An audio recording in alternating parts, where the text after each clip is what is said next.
замечательный, великолепный, солнечный такой, янтарный виноград в этом году созрел. Уже как раз время такое, что пора то, что осталось после питания, собрать. И нужно обязательно приготовить очень вкусный напиток – домашнее вино. Чтобы приготовить очень вкусное шампанское на Новый год, да и на праздники, я уже остатки белого винограда, которые не съели, здесь у меня и Восторг, и Талисман, вот, замечательные. Они настолько уже созрели, что просто медовые, уже в изюм превращаются. Вот такое время как раз собираю, хороший сегодня знак как раз для этого дела. Поэтому отдельно, его немного, может это сделать каждый, потому что не нужно там, допустим, килограммами, сотнями килограммов. А вот сколько есть, у меня, допустим, это будет где-то на бочечку, чтобы поместилось там ведра 3-4. Ну вот это собираю, и вот зернышки не мою, потому что именно на зернышках находятся вот эти дрожжи, натуральные, естественные, природные дрожжи, которые потом делают вкус у этого вина. Поэтому я вот отделяю от гроздьев, так как я вручную это буду делать, измельчаю, я отделяю от гроздьев и вот так, таким вот образом все вот делаю с этим виноградом. Сейчас полностью перемолю вот так. И потом покажу, что я буду делать дальше. Ну а сейчас еще вот хочу показать, что здесь у нас виноград разный. У меня будет розовое вино, очень красивое. Это такой вот ароматный, очень вкусный виноград. Немного вот такого, он хотя и на вид у нас и темный, но в середине вот он такой и дает розовинку, вот это розовое шампанское, розовое вино. Вот это все снова же буду сейчас брать и отделять от гроздочек. И буду вот это все зернышки, и вот таким образом все должно быть обязательно измельчено, для того, чтобы шел процесс брожения и подготовки вот этих солнечных витаминных гроздьев к виноградному вину. Для получения хорошего вкусного вина, для шампанского, я кроме белого винограда, вот собираю все, что у меня уже созрело. Замечательный виноград вот такой вот.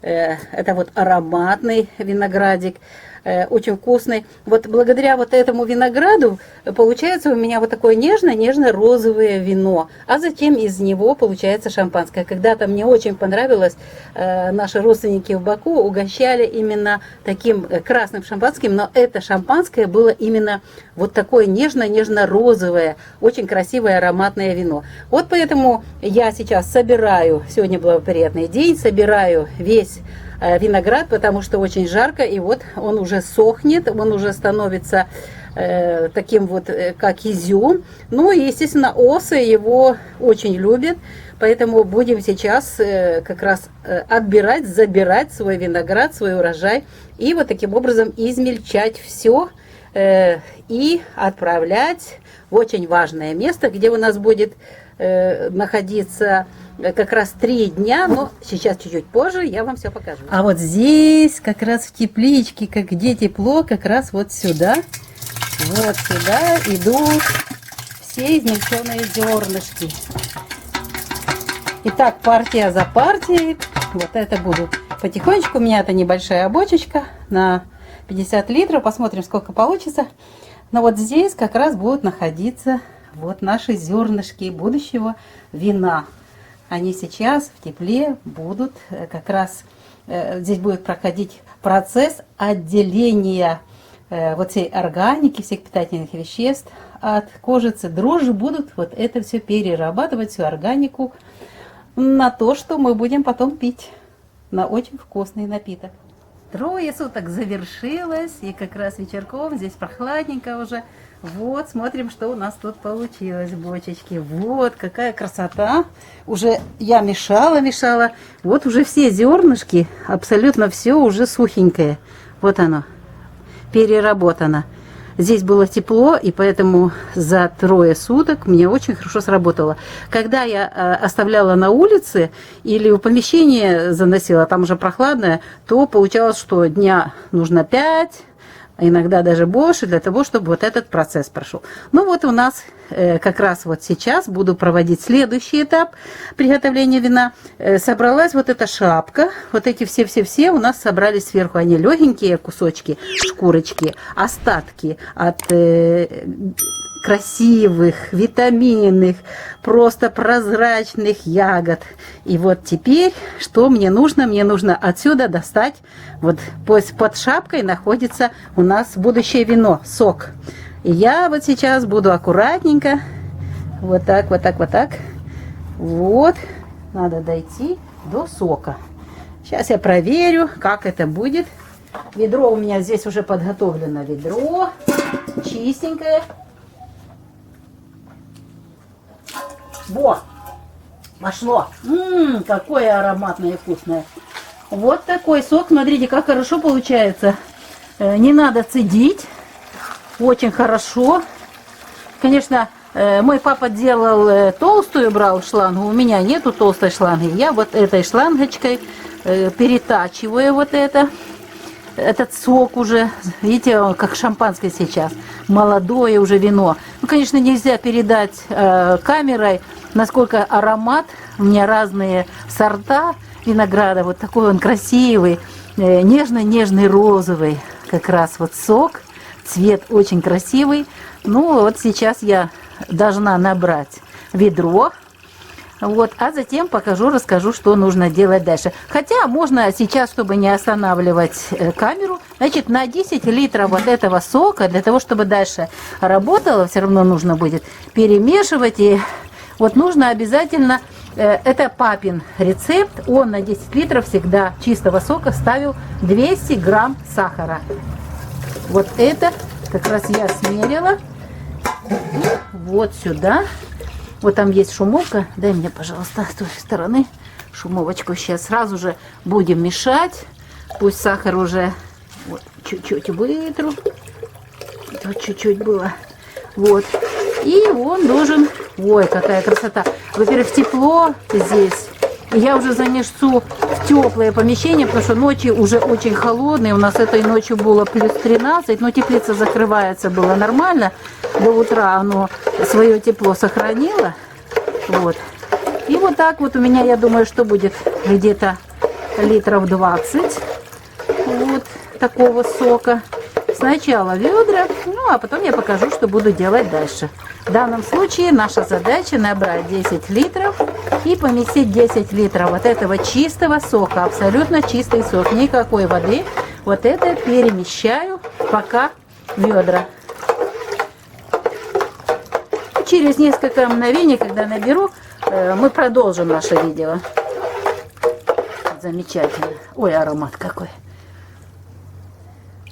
Какой замечательный сок. Это вот уже с сахаром. Сахар полностью уже. Видите, что получается? Как шампанское. Вообще это молодое вино. Во Франции очень ценится.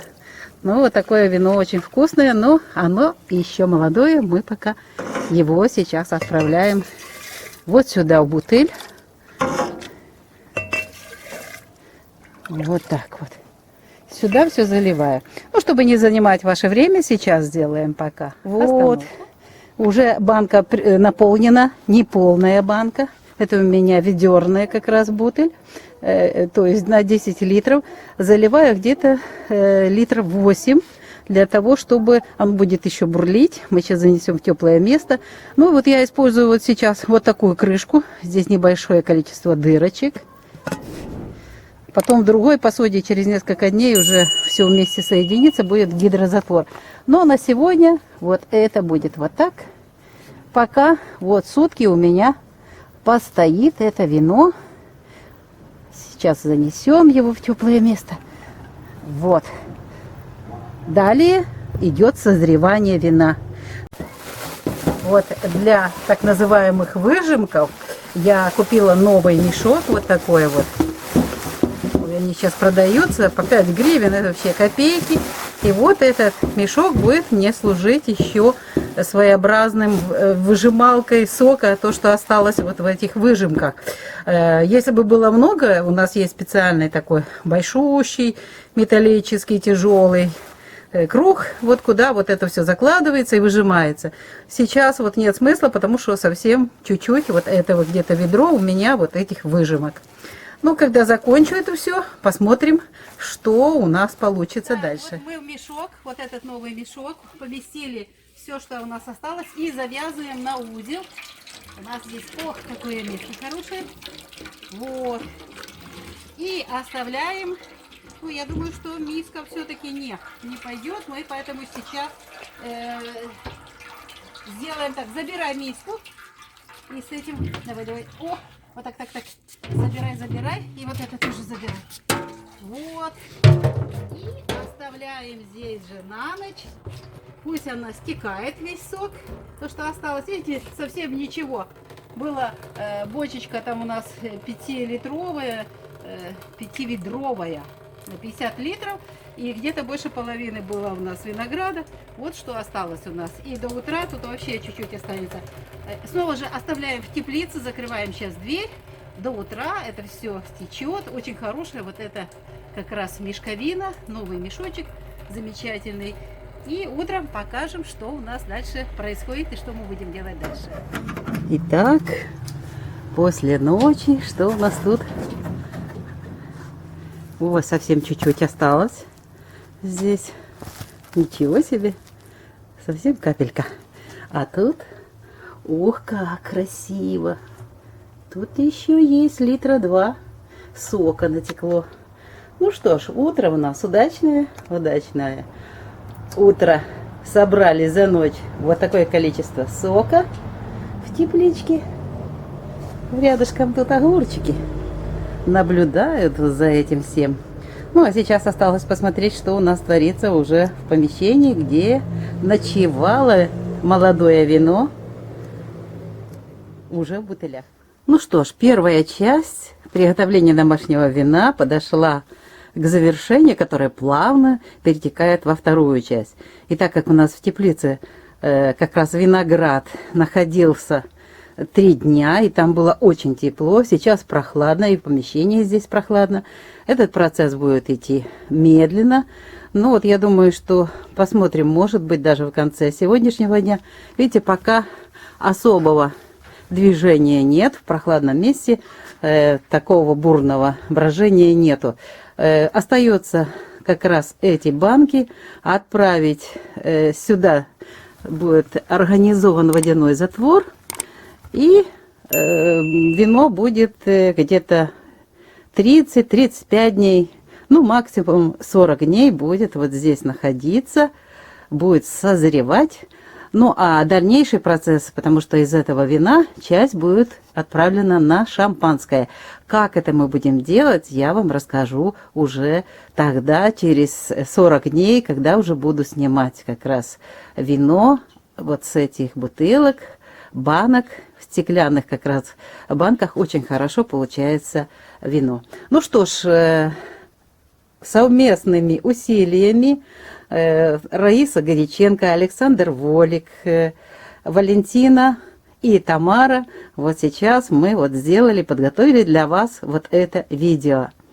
Желаем вам удачи, хорошего напитка, домашнего чистого из домашнего чистого сока. Вот это замечательный напиток. Его немного, мы не бодяжим бочками, как это делали наши родители, чтобы было много, а мы делаем немного, но очень качественный, вкусный напиток. Всего вам самого доброго.